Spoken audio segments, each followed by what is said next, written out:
Okay, Assalamualaikum warahmatullahi wabarakatuh and good day to all. So for this chapter 8 transport system 8.1 kita akan sambung dan completekan chapter 8.1 ni untuk mammalian heart and its regulation. So if you realize UPS 3 akan include 7 soalan manakala PSPM 2 pemberat untuk chapter ini adalah 9 markah. So for the learning outcomes kita cover berkenaan initiation of heartbeat, cardiac cycle and ECG. Cuma kita belum cover berkenaan how the heartbeat being controlled and factors affecting the heartbeat. Okay, so kita cover based on this video lah. Abaikan segala bising-bising yang ada kat rumah cikgu ni. So ni semua kita dah go through. So initiation of heartbeat pun kita dah go through. Cikgu dah beritahu kamu bahawa heart is myogenic. Maksudnya sifatnya dia boleh contract spontaneously tanpa nervous stimulation. Maksudnya tak perlu ada nerve impulse transmission pun dia boleh beating. Dan heart tu telah pun start beating since kita first month dalam rahim. Dan dia sampai sekarang tak stop lah. Dan this cardiac muscle is controlled by the nodal tissue. Nodal tissue ni sebenarnya SA node dengan AV node lah. So kita akan lihat berkenaan the control. Controlnya ada kaitan dengan yang myogenic tu. So initiation of heartbeat berkenaan macam mana kita nak control jantung kita berdegup kencang ke berdegup perlahan. So kalau kita initiate guna SA node sebagai pacemaker, tapi yang ini untuk control sama ada dia laju ataupun perlahan. So control system boleh dikontrol melalui nervous ataupun hormonal. Dan dia akan melibatkan cardio-regulatory center in the medulla oblongata. So medulla oblongata kamu ingat balik, ini adalah juga tempat center yang menempatkan expiratory center and inspiratory center dalam tajuk 7.2 ni. Pada cardio-regulatory center dia ada CAC iaitu cardio acceleratory center. Maksudnya dari nama sendiri kamu tahulah dia boleh acceleratekan heartbeat. Manakala cardio inhibitory center CIC dia akan inhibitkan heartbeat. Maksudnya bukan heartbeat tu stop terus tapi dia akan reduce. Okay? So kita akan lihat apa cara yang boleh stimulatekan. Okay? Antaranya body temperature, emotions, feelings and stress. So, contohnya kita berdebar kan. Kalau berdebar heartbeat confirm akan increase. So itu akan dikontrol centernya pada cerebrum ataupun hypothalamus. Manakala yang kita dah belajar sebelum ni dah 7.2, bila CO2 tinggi, H+ akan tinggi. So therefore menyebabkan pH jadi low, acidic. So therefore chemoreceptor yang ada pada central chemoreceptor and peripheral chemoreceptor akan function dekat situ. Okay. Manakala yang satu lagi ini adalah blood pressure. So kalau blood pressure kamu tahu pressure dia punya tu nama baro kan. So kalau benda tu adalah disebabkan oleh blood pressure, baroreceptor yang akan stimulated. Okay. So artery tu akan stretch lah dan akan increasekan heartbeat. So kita akan lihat bahagian kat sini baroreceptor. Sebab chemoreceptor kita dah belajar dalam 7.2. Cerebrum and hypothalamus berkenaan body temperature dengan feelings ni kita akan cover hujung ni. So nervous system dia akan menyebabkan parasympathetic nerve and sympathetic nerve. Dan benda ni kamu jangan risau, nanti kita akan revisit these things again during coordination punya chapter iaitu chapter 10 nanti. Okay, so parasympathetic ni secara generalnya adalah untuk keadaan relax. Manakala simpatetik adalah keadaan masa time stress. So kalau simpatetik kita nampak dia akan increasekan rate of heartbeat sebab dia tengah stress. Manakala untuk parasympathetic nerve dia akan decreasekan rate of heartbeat sebab kita tengah relax. Dan dua-dua ni adalah antagonis. Antagonis maksudnya sifatnya berlawanan. So kita akan lihat contohnya kat sini. So remember again medulla oblongata duduk kat mana? Pada kita punya brain. Dan kemudian dia akan hantar pergi ke jantung untuk increase or reducekan kita punya heartbeat rate. So ini kita lihat macam mana kalau kita punya heartbeat rate bertambah. Apa yang berlaku sebenarnya? Okay, kalau disebabkan oleh nervous system. Jadi impuls akan dihantar pergi ke SA node melalui sympathetic nerve. Okay. So sympathetic nerve ni cikgu dah beritahu tadi adalah untuk stress punya condition SS. So bila sympathetic nerve triggered, so therefore sympathetic nerve akan secretkan satu neurotransmitter nama norepinephrine. Yang ni pun kamu akan jumpa balik masa time tajuk chapter 10 nanti. So when the norepinephrine ni release, so therefore dia akan menyebabkan heartbeat akan increase lah. Norepinephrine ni also known as noradrenaline. Boleh tak nama anak nantilah lepas ni noradrenalina. Contohlah macam tu kan. So ni contoh-contoh benda yang boleh trigger. Contohnya blood pressure. So kalau contoh badan kita detect blood pressure rendah, sepatutnya kita kena tinggikan lah. Kalau blood pressure terlalu rendah, nanti darah tu tak akan dipump ke seluruh badan dengan bagus. So therefore kita kena make sure kan dia ada pada keadaan normal. Jadi kita kena tinggikan. So macam mana nak tinggikan? Mula-mula blood pressure lower, jadi detected by baroreceptor sebab dia melibatkan blood pressure. So baroreceptor ni akan send impulse pergi ke CAC tadi, cardio acceleratory center. So CAC ni duduk pada brain, dia akan hantar pergi ke SA node pada jantung melalui sympathetic nerve. So waktu ni yang release kan adalah norepinephrine tadilah. So bila norepinephrine release, jadi benda ni adalah stress. So therefore dia akan increasekan rate of cardiac muscle contraction, therefore increase rate of heartbeat. So itu kalau blood pressure low. How about kalau blood pressure tu rendah? So therefore kita akan stimulatekan CIC iaitu cardio inhibitory center. So cardio inhibitory center ni kita nak rendahkan dia. So kita akan guna parasympathetic nerve lah. Sebab parasympathetic nerve ni untuk tujuan relaxkan. So parasympathetic nerve akan secretkan acetylcholine. Jadi acetylcholine ni adalah satu neurotransmitter. Jadi dia akan menyebabkan rate of heartbeat akan decrease. Ni contohnya tadi kalau blood pressure terlalu tinggi. So kalau blood pressure terlalu tinggi, kita confirm lah jantung kita kena bekerja keras sangat. So therefore kita kena turunkan dia supaya jadi normal. Therefore this blood pressure yang higher ni akan detected by baroreceptor. So baroreceptor akan hantar impuls pergi CIC yang ada pada medulla oblongata in the brain. CIC hantar melalui parasympathetic nerve pergi ke SA node in the heart. So acetylcholine will be released. So decrease rate of cardiac muscle contraction, therefore decrease rate of heartbeat. Right? Yang itu kalau untuk nervous system. How about hormonal system? So hormonal system ni kita ada tadi dah disebut norepinephrine and noradrenaline. Dan ada satu lagi adalah epinephrine and adrenaline. Dan kamu biasa dengar adrenaline rush kan? Bila sebut adrenaline rush, maksudnya awak faham sendiri bahawa itu akan menyebabkan heartbeat rate kita increase. Contohnya kalau kena kejar anjing. So therefore, these two type of hormone will affect the heartbeat dan akan menyebabkan heartbeat rate akan increase.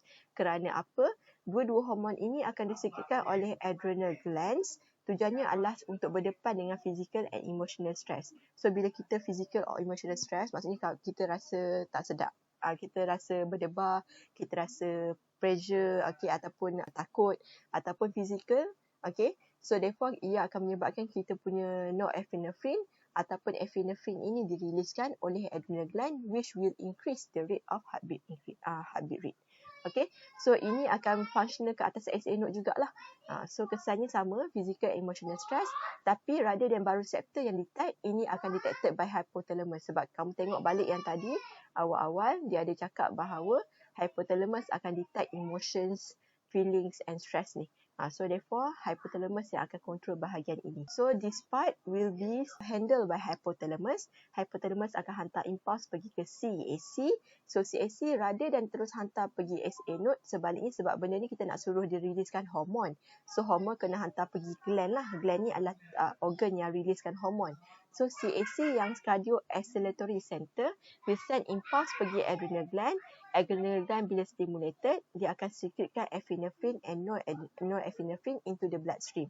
Dan biasanya bila kita secret hormon, prosesnya lambat sikit lah, tak selaju time kita melalui impulse. So that's why bila debar tu lambat sikit sampai kan, berbanding dengan satu renjatan daripada impulse transmission. So secrete epinephrine and norepinephrine into the SA node, into the bloodstream. So dia akan trigger SA node. So SA node akan menyebabkan increase of heartbeat rate. So cardiac cycle ni kita dah go through. Tapi ada satu lagi part yang kita belum masuk, iaitu kat sini. Graph of pressure changes in cardiac cycle. So kamu boleh tengok nota kamu yang selepas ni ada ayat-ayat dia. Tapi cikgu akan buka PDF cikgu sebab cikgu dah summarikan benda ni in one diagram. So kamu boleh top up je kat diagram yang ni. Muat je kot cikgu rasa. So cikgu buka PDF cikgu. So if you look into this PDF, graph of pressure changes in cardiac cycle, cikgu dah ada tambah sikit dia punya point-point yang summary daripada nota kamu tu. So therefore kat sini kamu kena ingatlah color-color ni beza. Tapi dalam lecture notes kamu black and white je kan. So please mark the colours. Graph of left atrial pressure. So warna ni yang hijau kat sini. So kamu kena highlight kan lah. So warna hijau supaya nampak sikit lah. So left atrial pressure warna hijau. So dia main kat bawah je lah. Dia tak naik atas sangat. Sebab pressure-nya tak berapa tinggi sangat. Atria kan kecil je. Dan dia pun perlu pump darah pergi ke ventricle sahaja. So therefore pressure tak perlu tinggi. Manakala untuk ventricular pressure. Dan kalau kau perasan ni pun left juga. Kenapa disebut left? Left ventricle, left atrial. Because left punya pressure lagi tinggi daripada right. Sebab left kena hantar darah pergi ke seluruh badan. So therefore bahagian left punya pressure akan nampak lebih obvious lah berbanding dengan right. So kat sini left ventricular pressure. So warna biru kat sini. So cikgu tukar warna. So sini biru. Cikgu start pada bawah ni. So sini nampak turun bawah. Lepas tu naik atas sikit. lepas tu naik atas lagi, okay, dan dia lebih tinggi daripada warna merah, tapi lepas tu dia lagi turun lagi bawah daripada warna hijau. Nampak ni? Okay, manakala satu lagi adalah aortic pressure. So ini warna merah, so cikgu tukar warna. Okay, so start dari sini, dia kat atas sebab aorta memang tinggi, sebab dia dah dapat darah yang pressure tinggi daripada ventricle, so that's why pressure daripada awal pun dah memang tinggi. So kat sini, lepas tu dia naik sikit lagi. Okay, lepas tu dia turun balik tapi naik lagi sikit, dan kemudian dia mula start untuk perlahan dan slow. Tapi still dia takkan turun bawah semacam atrial ataupun ventricle. Okay, so kita lihat dia punya proses. Okay, if you look into the lecture notes, okay, number 1 kat sini. So kenapa dia menaik kat sini? Sebab waktu ni atrial systole. So atrial systole, bila atrial systole, pressure of atria increase, jadi dia akan paksa darah pergi ke ventricle. Blood is pumped out into the ventricle. So ini cikgu buat atrial systole, blood direction dia pergi ke ventricle. Okay, so tu number 1. Kemudian number 2 dekat sini, kenapa ada drop sikit dan kita buat dia sebagai bulatan? Biasanya bulatan ini representkan valve. Bila blood pergi ventricle, apa yang kena tutup? Of course lah AV valve that preventkan blood from backflow into the atria. So kat sini kenapa boleh berlaku macam tu? Sebab pada masa sama atria itu adalah berada pada keadaan diastole.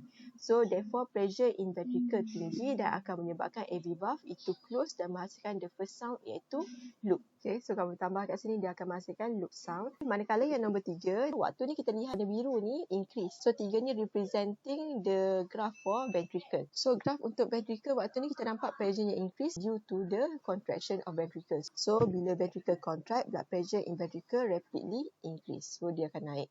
Kemudian pada point yang nombor 4, cikgu dah bagi tahu bila ada bulatan maksudnya ada kaitan dengan valve. Bila ventricle contract, something kena open supaya boleh membenarkan darah keluar daripada ventricle. So what open is semilunar valve. So ventricular systole, blood pressure in ventricles is higher than blood pressure in aorta, resulting in the opening of semilunar valve. Baru darah boleh masuk ke dalam aorta. So kat sini kita nampak tadi aorta kan steady je kan, tiba-tiba dia naik mendadak. So waktu ni sebenarnya darah telah mula memenuhi dalam aorta, tapi pada masa yang sama ventricle punya pressure masih lagi belum drop lah, sebab dia masih lagi berlaku contraction. Sebab contraction yang ada pada ventricle ni ambil masa selama 0.3 second kan. So therefore dia ambil masa sikit, so that's why dia lambat turun. Dan after that, bila point number 5 berlaku lagi dalam ni masih lagi ada bulatan. So therefore apa valve yang open or close kat sini, kita fikir logik, aorta dah penuh dengan darah. So therefore what happen is dia akan tutuplah semilunar valve to prevent backflow of the blood into the ventricle. So number 5, atrial and ventricular diastole, blood pressure in aorta and pulmonary arteries is higher than blood pressure in ventricle. So therefore dia akan menyebabkan semilunar valve close, producing dupe sound. Okay, point number 6 seterusnya adalah kita lihat waktu ni pressure of ventricle mula drop sebab waktu ni darah dah habis keluar daripada ventricle. So kita panggil sebagai ventricular diastole. Okay, so the ventricular diastole maksudnya ventricle dah mula relax. So blood pressure in ventricle decrease sharply. Okay, so point number 7 pula kat sini bulatan lagi. So therefore you aware of bila ada bulatan mesti ada valve open or close. So kita fikir logik, akan darah flow passively into the atria. So blood pressure in atria increase and this will force the opening of AV valve. So bila AV valve open, therefore blood can enter the ventricle. So kita nampak masa time dia slow ni, lepas tu tak lama lepas tu baru dia naik kan. So dia naik kat hujung. So therefore kat sini kita akan lihat bahawa point ini berlaku disebabkan oleh darah mula masuk dalam atria dan AV valve akan open. So itu sahaja untuk graph of pressure changes in cardiac cycle. Don't worry too much about this diagram sebab this graph bukanlah frequently been asked in the PSPM. Pernah sekali dua kali cukup pernah keluar. Kita sambung nota yang bahagian lain. Okay. ECG, so kita akan lihat apa kepentingan ECG. So importance of ECG adalah untuk diagnose heart problem. So kita akan nampak kalau P tu bentuk tak jadi bulat, sebaliknya jadi bentuk macam mendaki, macam ni, macam gunung. So therefore dia ada tanda untuk enlarged atrium. Kita akan dapat juga diagnose abnormalities in cardiac rhythm. So kalau orang tu heartbeatnya terlalu pantas, dia punya jarak di antara satu PQRST ni akan jadi terlalu singkat. Maksudnya kalau ini PQRST, sini ambil masa dalam 5 second tapi dia tak sampai 3 second. So therefore fast heartbeat. Kalau slow pula terlalu jarak sangat. Elok-elok 5 second jadi sampai 10 second. Tapi kalau irregular, ada something happen, so therefore dia akan jadi tak tetap lah dia punya heartbeat rate. Manakala satu lagi kita boleh tengok presence of fetus. Sebab fetus akan mempunyai heartbeat rate yang lebih laju daripada mak. So therefore mak baru sekali heartbeat rate, dia dah 2 kali. So kat situ kita tahulah ibu itu sedang mengandung. Okay. So factors affecting heartbeat rate selain daripada hormonal and also nervous system tadi, body temperature kita sebut lagi. So body temperature adalah bila mana, kamu faham sendiri lah, bila body kita naik temperature, so heartbeat kita akan beat faster kan. Tujuannya adalah untuk bagi darah lagi banyak circulate through the skin and therefore heat will radiate from the body surface. Jadi itu adalah tujuannya untuk cooling lah. Biasanya masa bila body temperature naik ni masa fever lah. Okay. Kemudian masa satu lagi pH of the blood kita dah cover in 7.2. So 7.2 bagi tahu masa kita buat vigorous exercise, CO2 in the blood increase, H+ concentration in the blood pun increase. So therefore menyebabkan blood pH kita decrease. So waktu ni rate of heartbeat akan increase lah.